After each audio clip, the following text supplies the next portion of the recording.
क्या आपने कभी सोचा है कि एक विशाल समुद्र को पार करने के लिए जब बड़े बड़े पर्वत उठाए जा रहे थे, तब एक नन्ही सी जान ने त्रिलोकीनाथ भगवान राम को अपना कर्जदार कैसे बना लिया? आखिर उस छोटी सी गिलहरी में ऐसा क्या था जिसके आगे पवन पुत्र हनुमान और महाबली सुग्रीव भी हाथ जोड़े खड़े रह गए? ये कथा उस समय की है जब लंका जाने के लिए राम सेतु का निर्माण हो रहा था। आइए जानते हैं समर्पण और भक्ति की ये सबसे अद्भुत और रुला देने वाली कहानी। समुद्र के किनारे वानर सेना पूरे जोश में थी। बड़े बड़े महारथी वानर और भालू अपनी अपनी क्षमता के अनुसार विशाल चट्टानें और पेड़ उखाड़कर ला रहे थे। नल और नील के हाथों का स्पर्श पाकर वो भारी भरकम पत्थर भी पानी पर किसी सूखे पत्ते की तरह तैर रहे थे। चारों ओर बस एक ही नाम गूंज रहा था, जय श्री राम। किसी को न भूख की चिंता थी न थकान की। मंजिल बस एक थी, माता सीता को वापस लाना।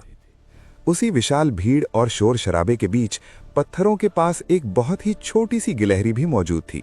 उसका शरीर इतना छोटा कि किसी की मुट्ठी में समा जाए, लेकिन उसके हृदय में भगवान राम के लिए जो प्रेम था वो उस विशाल समुद्र से भी गहरा था। वो देख रही थी कि सब अपने प्रभु के काम आ रहे हैं। उसने मन ही मन सोचा, हे प्रभु, मेरे पास इन वानरों जैसा बल तो नहीं है, मैं भारी चट्टानें नहीं उठा सकती, लेकिन क्या मैं आपकी सेवा की योग्य भी नहीं? अचानक उसकी आंखों में एक चमक आई। वो तेजी से दौड़ी, समुद्र की लहरों में छलांग लगाई और अपने छोटे से रोएदार शरीर को पूरी तरह गीला कर लिया। फिर वो दौड़कर वापस सूखी रेत पर आई और उसमें लोटपोट होने लगी। जब उसके गीले शरीर पर ढेर सारी बालू चिपक गई तो वो तेजी से पुल पर गई और दो बड़ी चट्टानों के बीच जाकर अपना शरीर जोर जोर से झटकने लगी। उसके शरीर से रेत पत्थरों की दरारों में गिरने लगी। वो बार बार यही कर रही थी, पानी में भीगती, रेत में लौटती और पुल पर जाकर रेत झाड़ आती। उसकी सांसें फूल रही थी, लेकिन उसकी आंखों में एक ही भाव था, मैं भी अपने राम का सेतु बना रही हूं।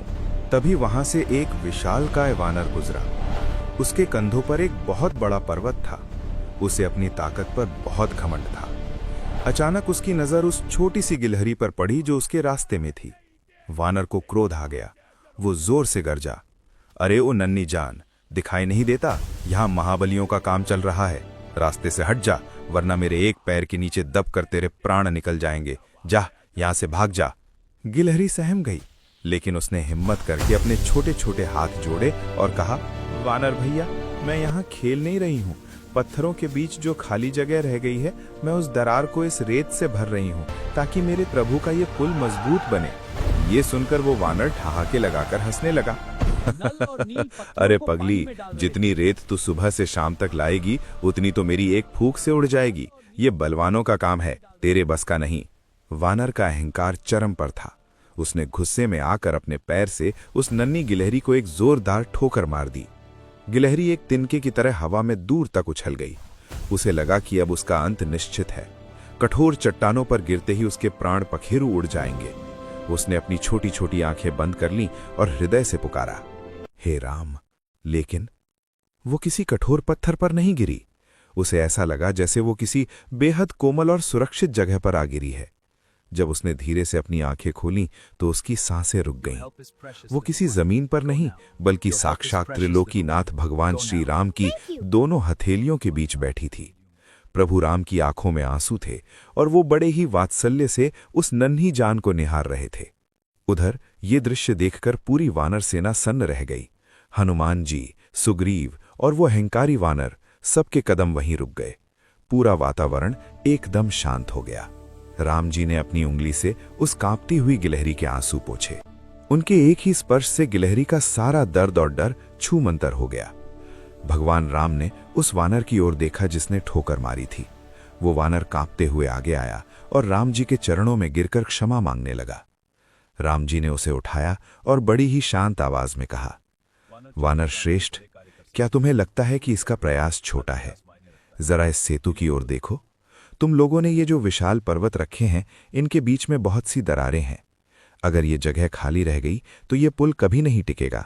प्रभु ने गिलहरी की ओर देखकर आगे कहा, इस नन्ही जान ने जो रेत इन दरारों में भरी है, उसी ने तुम्हारे इन बड़े बड़े पर्वतों को आपस में कसकर जोड़ा है।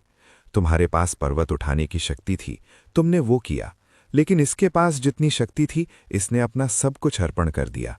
हृदय के सच्चे भाव से दी गई एक चुटकी रेत भी अहंकार से उठाए गए पर्वत से कहीं अधिक भारी होती है। ये सुनकर उस वानर का सारा अहंकार आंसुओं में बह गया। पूरी वानर सेना समझ चुकी थी कि भगवान सिर्फ भाव के भूखे हैं, बल के नहीं। प्रभु राम का हृदय उस नन्ही गिलहरी के प्रेम से भर चुका था।